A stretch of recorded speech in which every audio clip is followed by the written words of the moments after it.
अध्यात्म विज्ञान कोई धर्म या संप्रदाय नहीं है, ये स्पिरिचुअल साइंस है जो कुदरत के कानून पर आधारित है।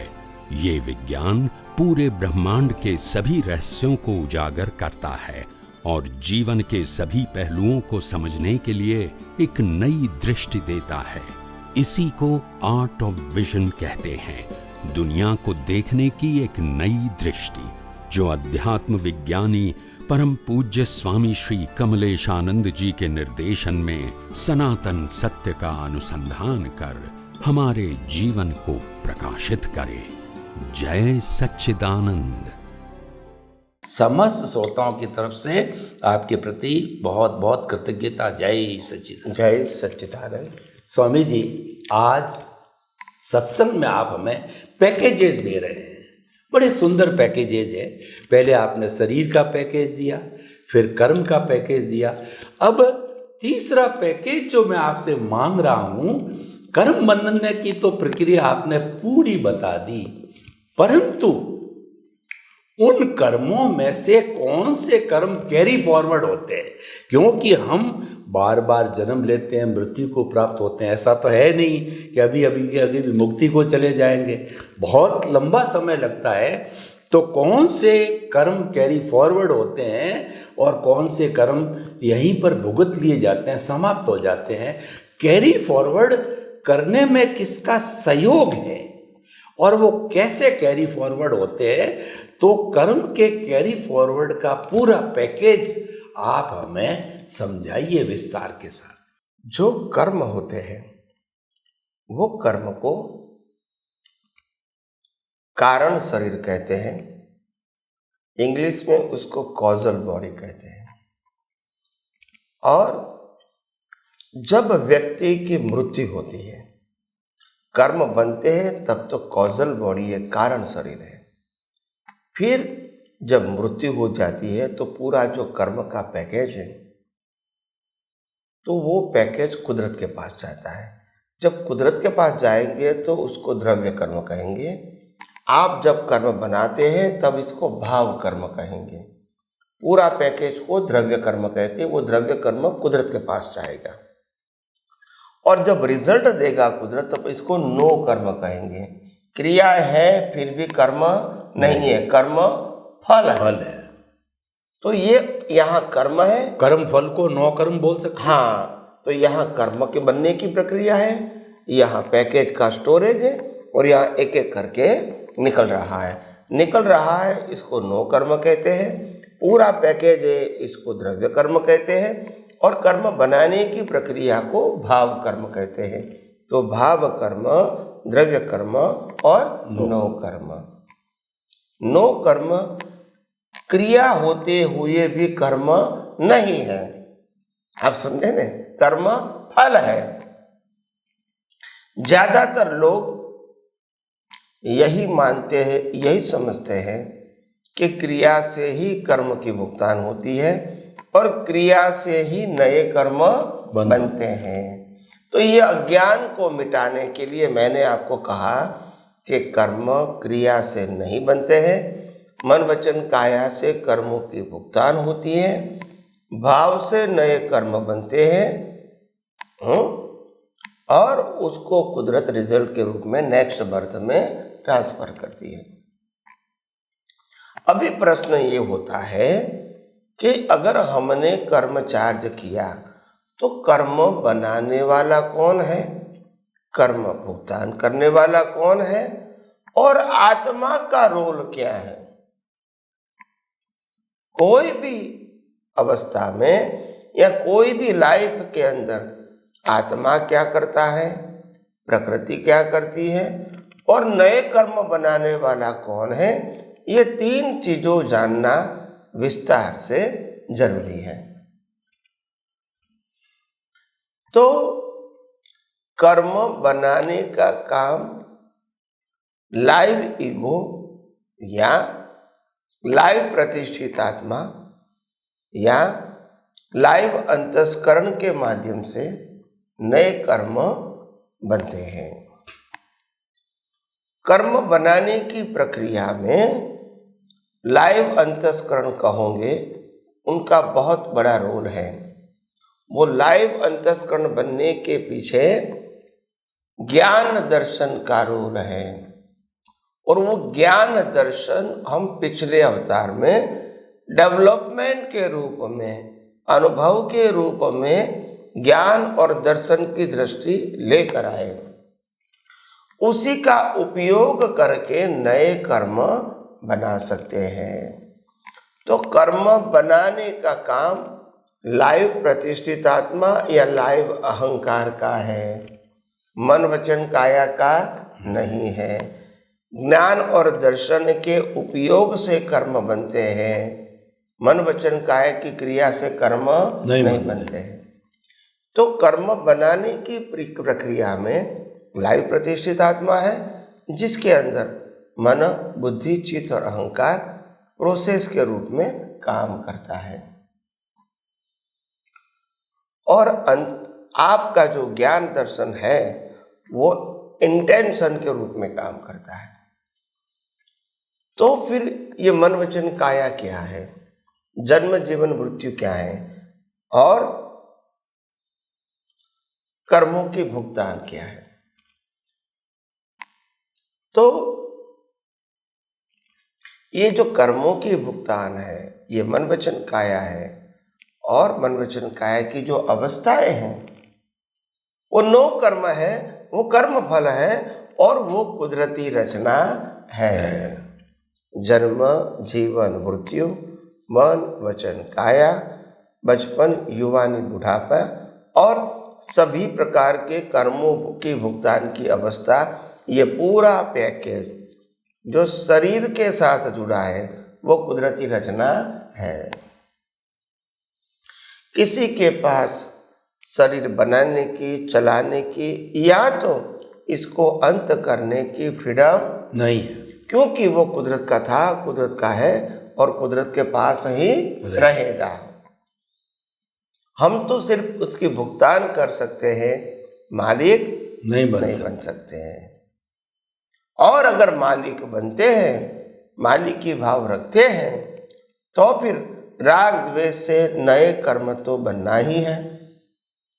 इसमें से हमको बाहर निकलना फिर आसान नहीं है। तो इसीलिए साफ बोल दिया कि कर्म जो बनते हैं वो भाव से बनते हैं, और भाव के पीछे ज्ञान दर्शन होता है, और ज्ञान दर्शन से इंटेंशन होता है।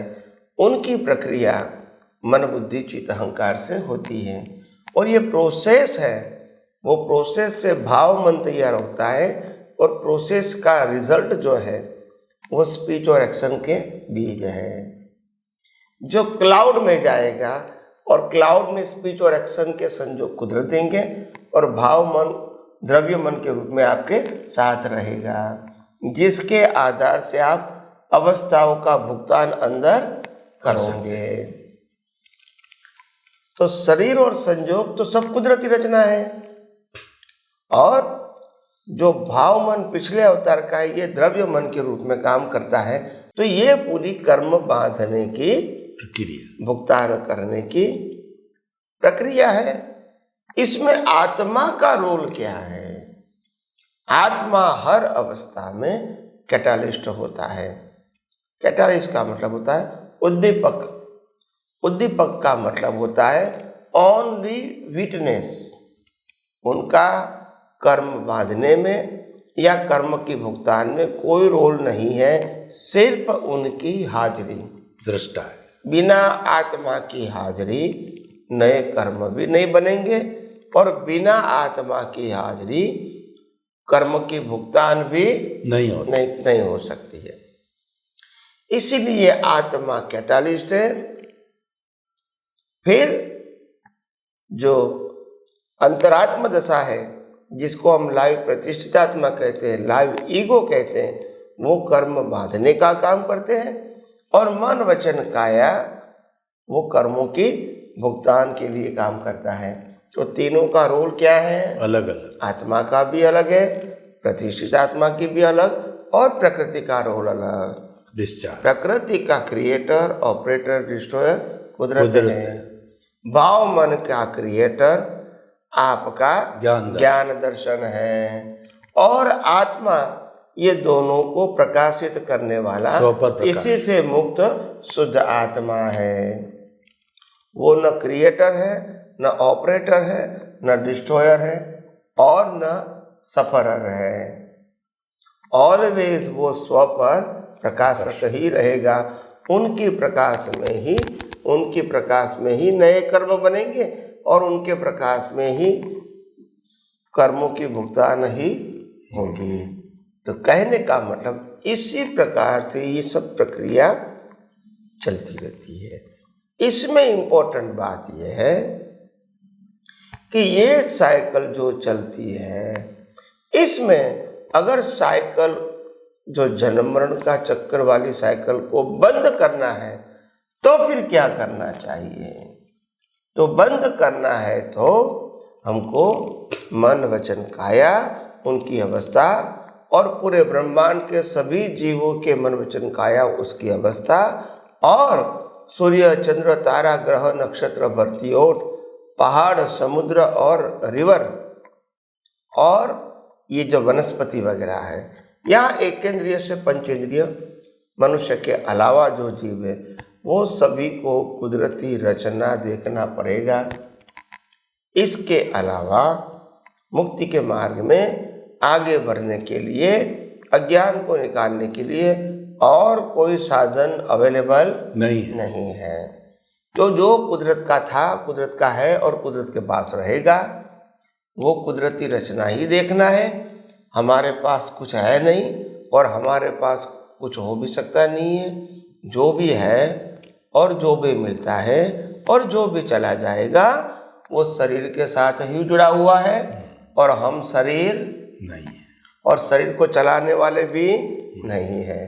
तो फिर हमको यानी ज्ञान दर्शन के माध्यम से हमको लोड क्यों?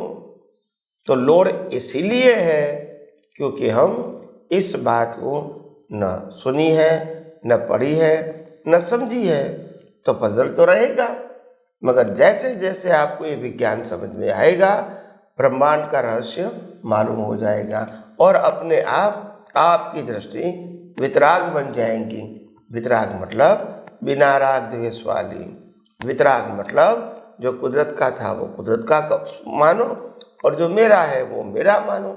मेरा क्या है? मैं चेतन हूँ, मैं अविनाशी हूँ और सभी प्रकार की अनंत शक्तियों वाला हूँ, यही मैं हूँ। मेरे अलावा सब कुछ कुदरत का था, है और रहेगा, ये मानना ही पड़ेगा।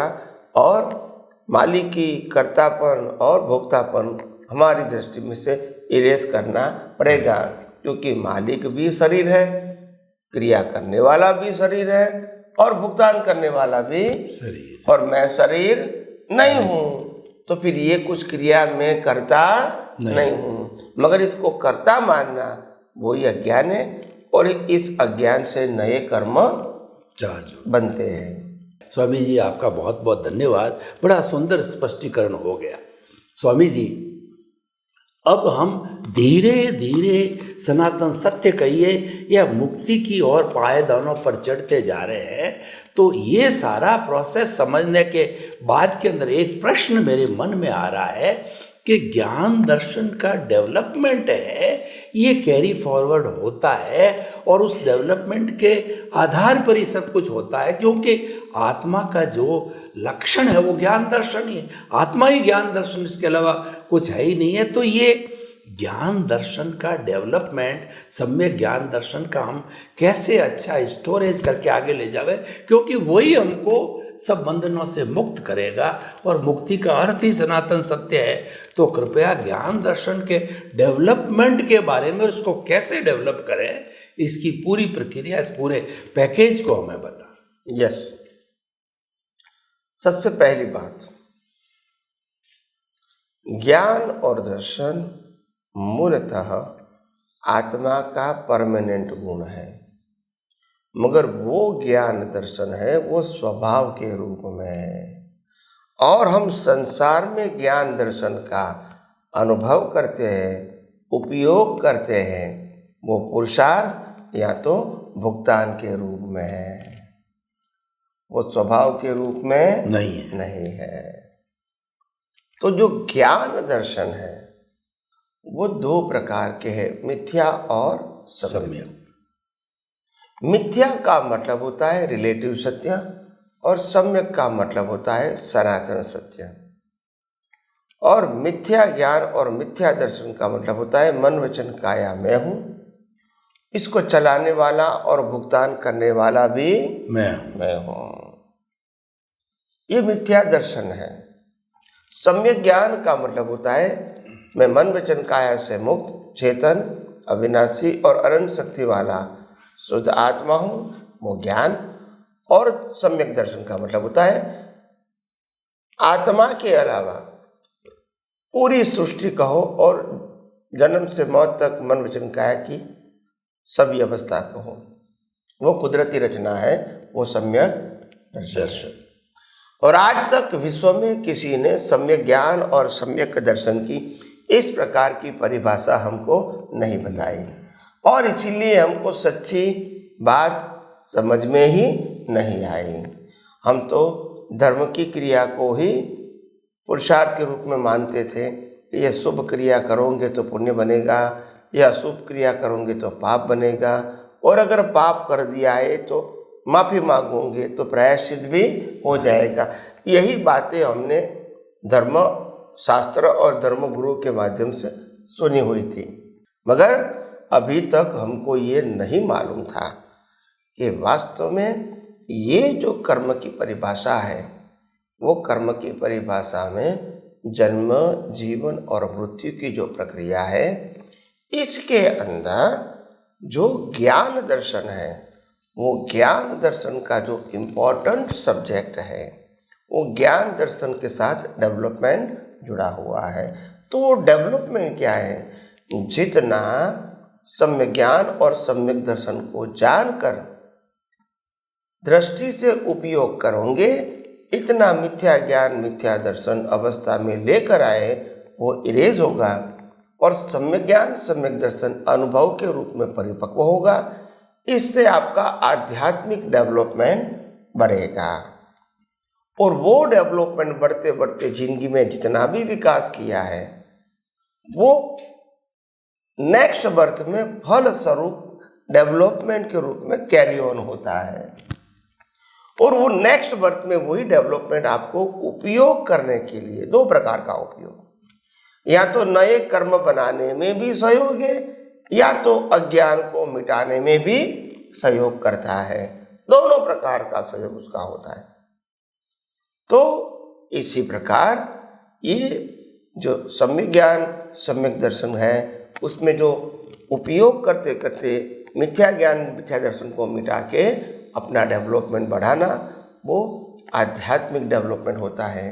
अभी कई सारे लोगों का प्रश्न होता है कि स्वामी जी, हम जीवन में व्यवहार में कहो, एजुकेशन में कहो, प्रोफेशन में कहो, बिजनेस में कहो, जॉब में कहो, ये सब एजुकेशन प्राप्त करके डिग्री प्राप्त करते हैं, उपयोग करके अनुभव भी प्राप्त करते हैं।